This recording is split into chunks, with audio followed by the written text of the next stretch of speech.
So let us today read chapters 2 and 3 of my new book, Healing, Wholeness and God Realisation.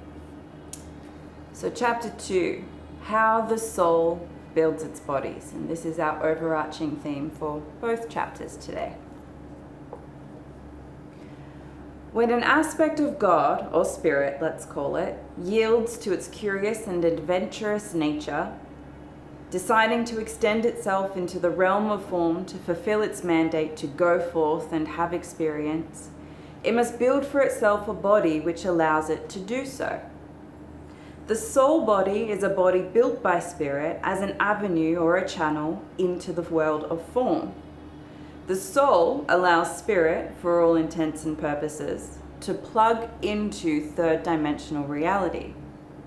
Spirit, an amorphous mass of potential energy, must hone itself in, refine and specialize to a degree so that it can deliberately focus energy to explore a particular and very specific portion of itself.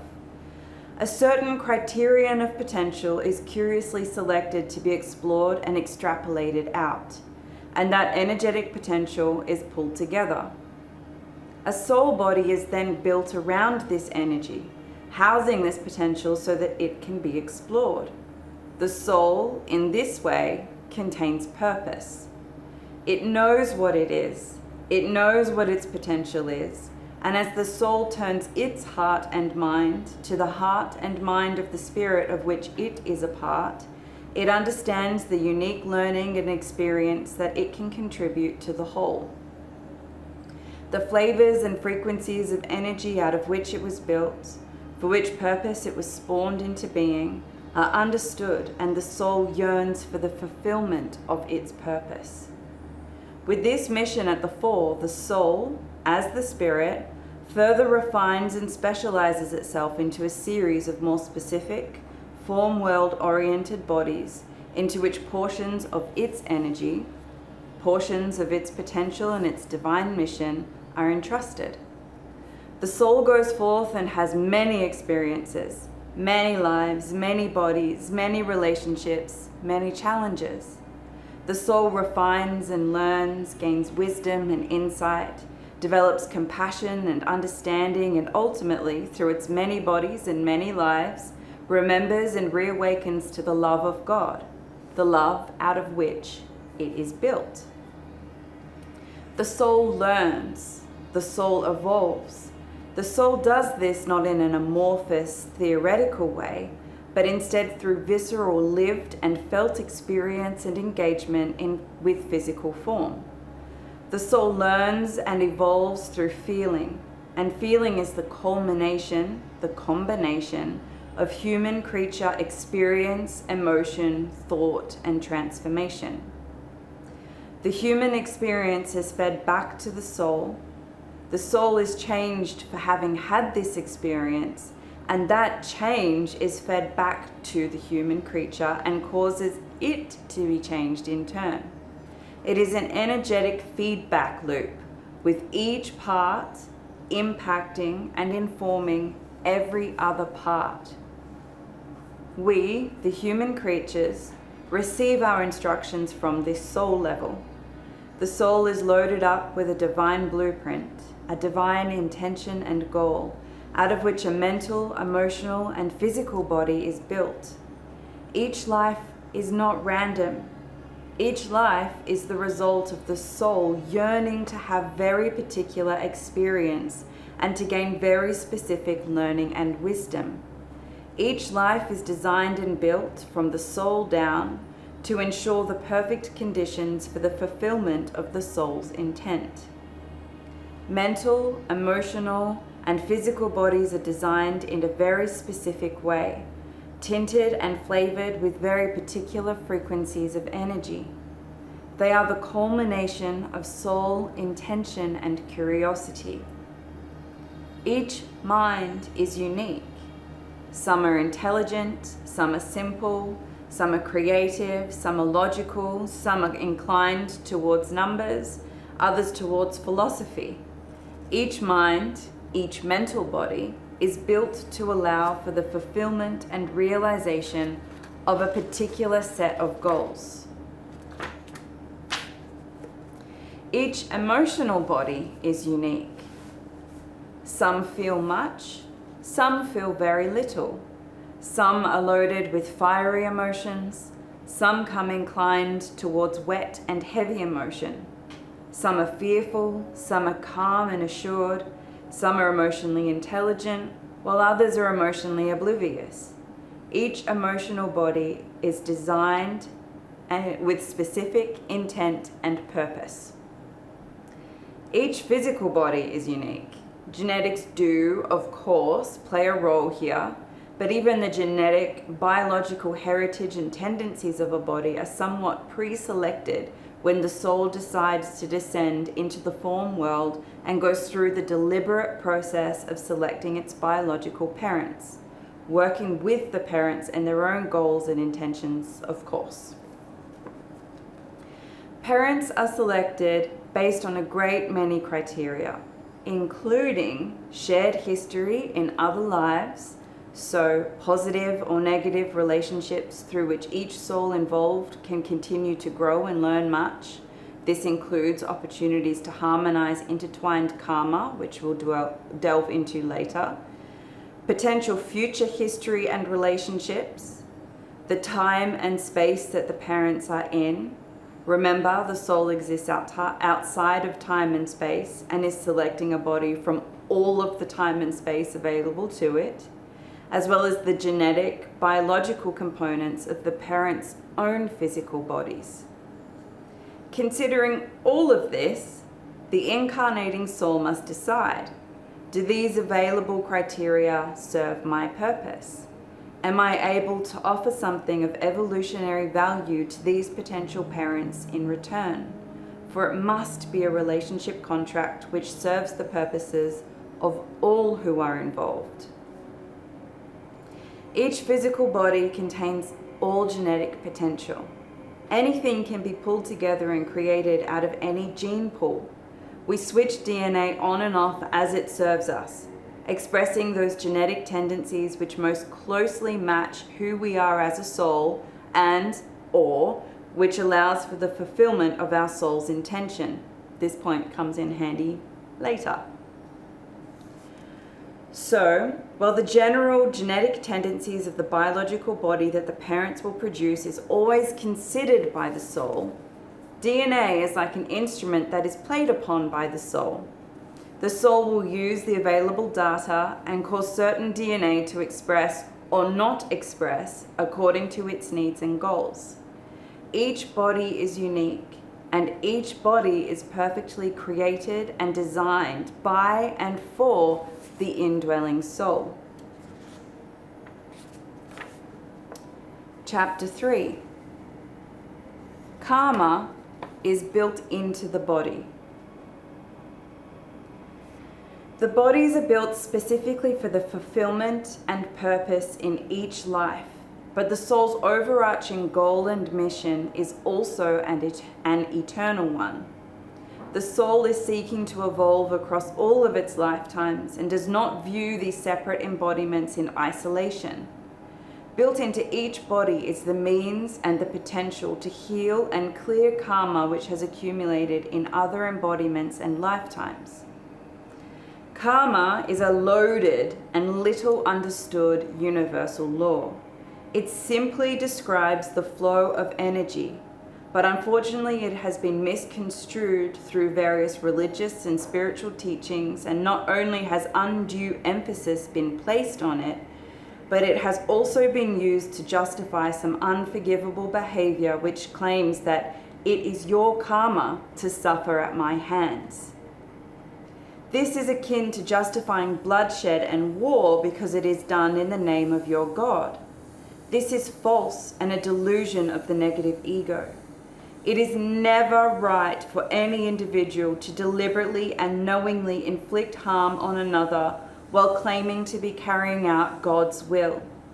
God is love, and love seeks to uplift, just as karma does not seek to punish, but seeks instead to encourage evolution and the development of further love and compassion. Karma is in the hands of life itself. It is a universal law, akin to the laws of nature which simply are, and it is not something that can be wielded or harnessed by humans. No war or killing is justified by any person's claim that it is God's wish. A God which wishes harm and delivers suffering as a form of punishment is not a God at all, but rather is an unfortunate human construct. Simply, there are choices, and for each choice, there are consequences. This is neither a bad nor a good thing. It just is. There is no judgment. There is no God looming over you and tallying up your points, deciding whether you are a good person or a bad person. Things are not quite so black and white, not so hard and fast, not so clear cut. Basically, all energy trends towards a state of harmony. All energy in its various states and stages of evolution is seeking unity with its true nature, with love, with life itself. All things seek to learn, to grow, to be challenged, and to evolve in an effort to achieve synthesis, wholeness, completion, and harmony.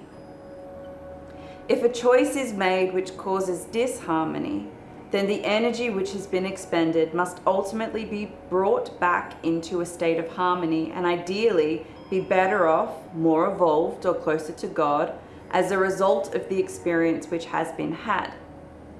Choices and consequences.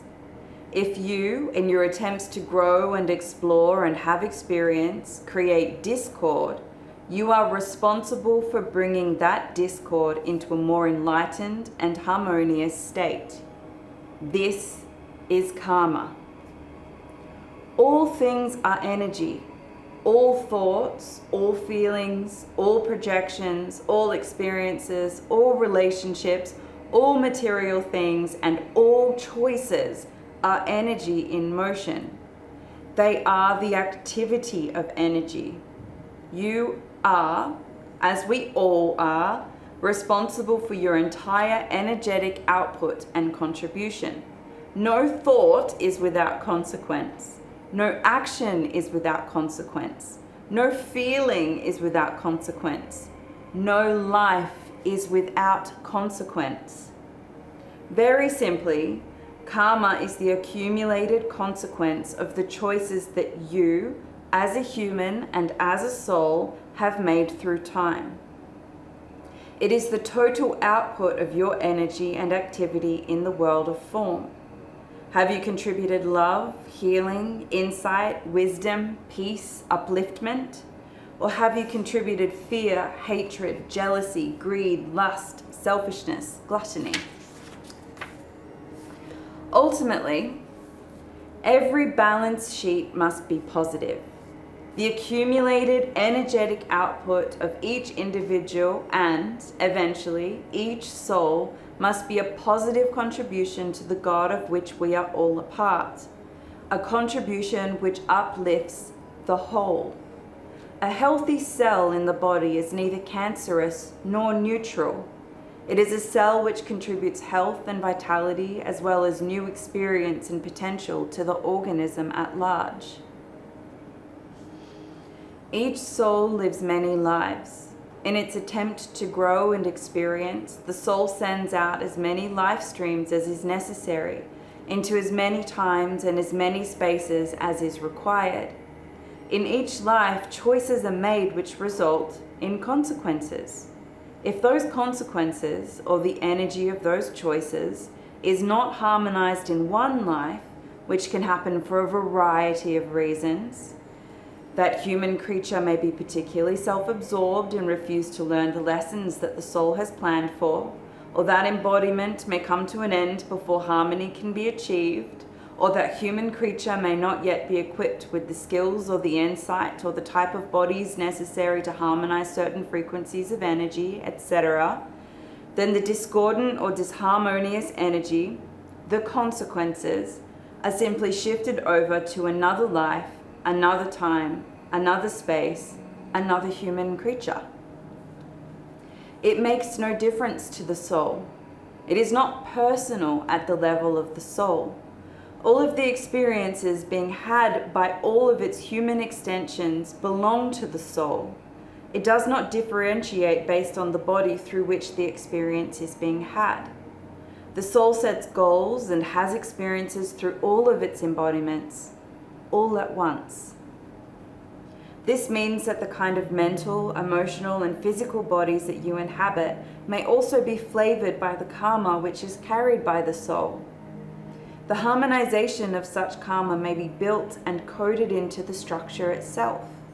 If previous or even future choices demonstrate that you have not learned the lessons of patience, for example, then you may end up with a mental or a physical body which requires much patience and thus encourages that lesson to be learned.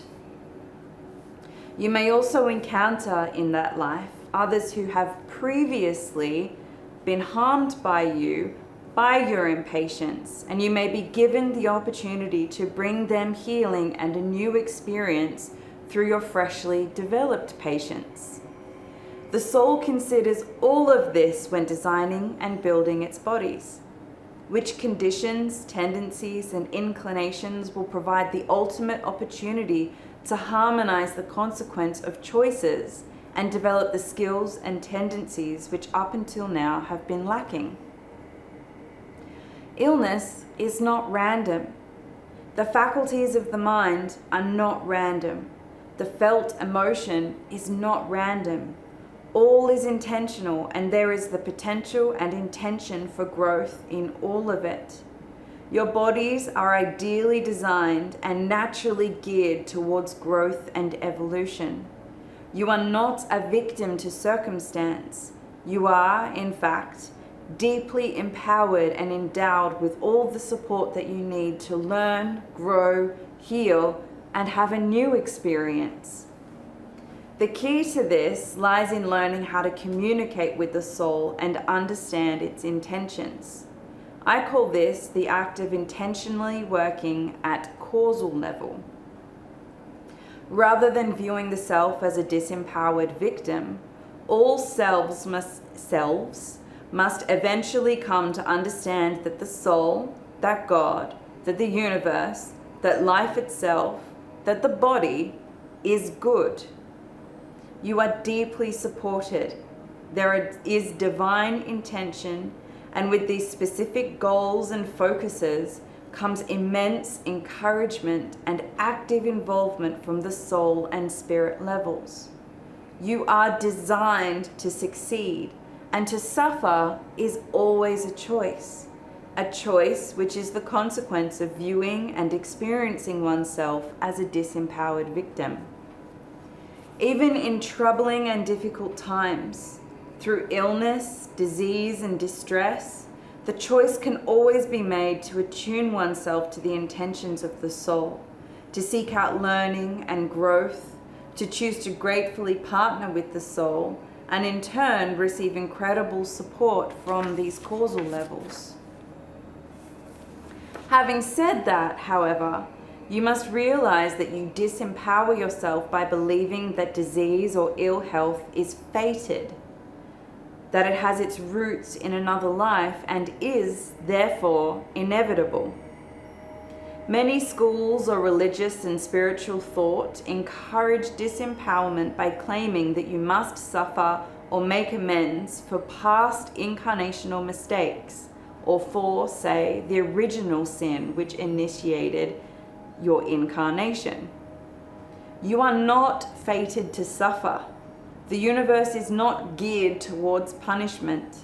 As a soul, you have the freedom to choose, and you generally choose to explore along particular streams of evolution which are best suited to your character. If energy from another life is left in a discordant state, it will indeed seek harmonization somewhere in time and space. But how this energy is harmonized, how wisdom is gained, and how experience is had is always a choice. To suffer can be a deliberate choice made by the individual, and great learning can be had through suffering of various kinds and intensities. However, the choice to harmonize energy through the experience of joyful service is just as viable as the choice to suffer. And, in fact, to engage in joyful service is often more productive. There is a wide range of phenomena-based potential, and there are an infinite number of ways that phenomena can be approached, experienced, and responded to. No matter the hardships or the ease, to suffer is always a choice, just as to experience joy is always a choice. Simply, you are not locked into one course with no will and no freedom to choose. Instead, you possess an ideal, and there are an infinite number of ways of discovering, evolving into, expressing, and living as that ideal. There are even infinite variations and amounts of this ideal. You can stride forward boldly and claim the entirety of the ideal, or you can take infinitesimally small steps forward, sometimes even shuffling backwards, and claim only a small amount of that ideal. It is up to you how productive you are. You must remember that the soul exists outside of time and space. So although we talk of past lives and reincarnation, in actuality the soul is, in a way, living all of its lives simultaneously. Your past is, in fact, being impacted on and even created as you alter your present and as your soul navigates in the future. The soul has innumerable avenues for self-expression and exploration. There is no need for rigid, linear structuring which suffocates creativity. Life itself is a deeply creative, malleable, exploratory, ever-changing, and ever-unfolding event. Things are a lot more plastic than you would perhaps assume. So, your personal blueprint is multidimensional, and though there are tendencies and likely preferred avenues of exploration and development, you come preloaded with a great many options, and you continue to create new options as you move through life. The soul changes as you change. The so-called future and the so-called past are altered by you now, just as you and your options are altered by the past and by the future. The soul is exploring simultaneously, stretching in every possible direction. There is always divine intention, and there is always an ideal that can be chosen, expressed, and embodied, but the path and even the destination are not fixed. Free will is always applied, and the soul, and the soul's other bodies, will respond according to what you choose, always looking for the best possible outcome in terms of growth. Because of your energetic makeup, as well as your innate tendencies, preferences, likes and dislikes, and because of your personal character, it is likely that you will make certain choices. Because of this, you will be selected by the soul as the ideal candidate to explore certain avenues of life, to develop and to explore along particular themes and streams. Even then, however, you have free will. But it is worth remembering that the soul knows the challenges and the experiences which will bring you the most satisfaction, the most joy, the most growth, the most interest, the most insight and wisdom and pleasure, because the soul literally built you out of itself. It knows you. The soul yearns for your success, and always the soul is providing you with what you need in order to succeed. But you must learn to listen, to turn your heart and your mind to the soul, in times of ease and in times of dis-ease. To meld with and to come into alignment with the soul is to lead the most deeply satisfying and exquisite kind of life, a life which is perfectly tailored to you. You are a multidimensional being, one with God, one with life itself, one with all beings and creatures. You are deliberately designed, and you are deeply supported and geared towards success if you but choose.